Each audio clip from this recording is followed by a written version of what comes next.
Le mercato d'été du PSG commence enfin à s'animer et deux grosses informations sont sorties récemment dans la presse. On va parler de Kolo Muani et de Konaté. Donc on va commencer par Kolo Muani, car quand même il faut que le PSG vende aussi. Plusieurs clubs sont intéressés par Randal Kolo Muani.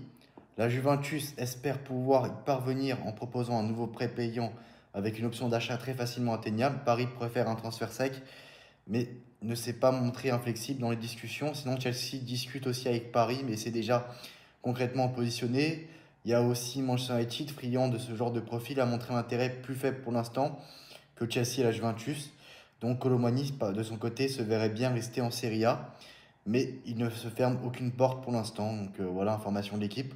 Ce serait bien de vendre ce joueur tout de suite, voilà, tout directement comme ça, un transfert sec, avec les Skriniar, les Asensio, les Mukiele et voilà, qui d'autre, je sais plus, voilà, il y a lui, Kolo Muani et d'autres joueurs en prêt que tu as déjà prêté et il faut vendre. Sinon, pas de changement dans le dossier Ibrahima Konaté, qui pour l'instant voilà, reste confiant. Paris reste confiant. Paris rêve d'un axe défensif XXL avec Pacho, Zabarni et Konaté. Donc le club sait que le timing joue en sa faveur, quitte à attendre un an de son contrat et peut-être pour une arrivée libre, même si Liverpool ne voudra pas revivre le même scénario qu'avec Trent Alexander-Arnold. Information Sport Zone. C'est vrai que pour l'instant, si ça en reste là, le temps jouant en la faveur du PSG, car Bournemouth reste inflexible dans les discussions autour de Yazabarni pour un transfert, parce que le PSG ne veut pas mettre autant d'argent que réclame Bournemouth. Donc pour l'instant, le PSG joue la montre. Mais c'est vrai que Liverpool, au dernier moment du mercato, tu peux prendre Ibrahima Konaté parce que Liverpool ne voudra pas le voir quitter librement le club. Donc même si tu n'as pas Yazabarni, même si pour l'instant il reste la recrue en priorité en défense, tu peux aussi prendre Konaté à la fin du mercato. Donc ça peut faire deux défenseurs centrales. Et si tu joues la montre, bah, Bournemouth pourra céder son joueur aussi pour à un prix que veut le payer le PSG. Et, aucun club te fait des cadeaux, donc toi aussi ne fais pas de cadeaux aux autres. Et pour l'instant, voilà, donc le PSG joue la montre, comme je viens de vous le dire à plusieurs reprises. Donc maintenant, à voir ce qui va se passer.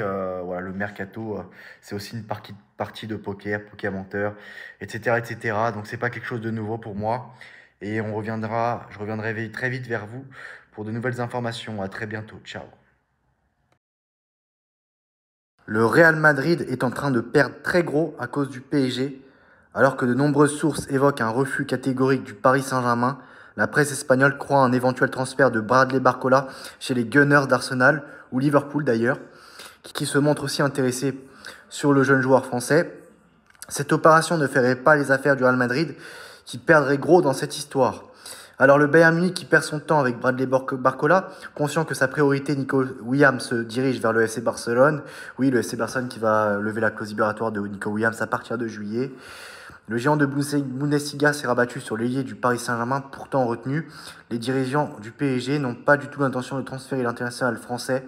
Il y a quelques jours, le président Nasser Al-Khelaifi a même contacté les Bavarois pour leur annoncer la couleur. Aucun rebondissement n'est envisageable, d'autant que l'ancien joueur de Lyon, certes concurrencé depuis l'arrivée de Kvaratskhelia cet hiver, ne pense pas non plus en départ. La situation est claire et pourtant la presse espagnole envisage quand même un transfert de Barcola du côté d'Arsenal. Le média du Real Madrid Exclusivo annonce le Parisien prêt à rejoindre l'équipe qui lui offrira un temps de jeu supérieur. Cette rumeur provoquerait la panique chez les merengues. Le club dirigé par Florentino Pérez espère expédier Rodrigo Arsenal dans une opération estimée à 100 millions d'euros. Sinon, on peut aussi voir Rodrigo aller du côté du PSG.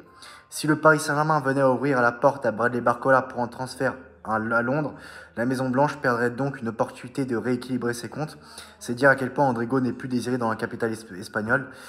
Peu épanoui sous les ordres de Carlo Ancelotti, l'attaquant polyvalent espérait relancer son aventure madrienne grâce à la nomination de Xabi Alonso, mais dimanche dernier, lors du deuxième match du Real Madrid au Mondial des clubs, le Brésilien remplaçant n'a même pas été envoyé à l'échauffement pendant que ses coéquipiers battaient Pachuca sur le score de 3-1.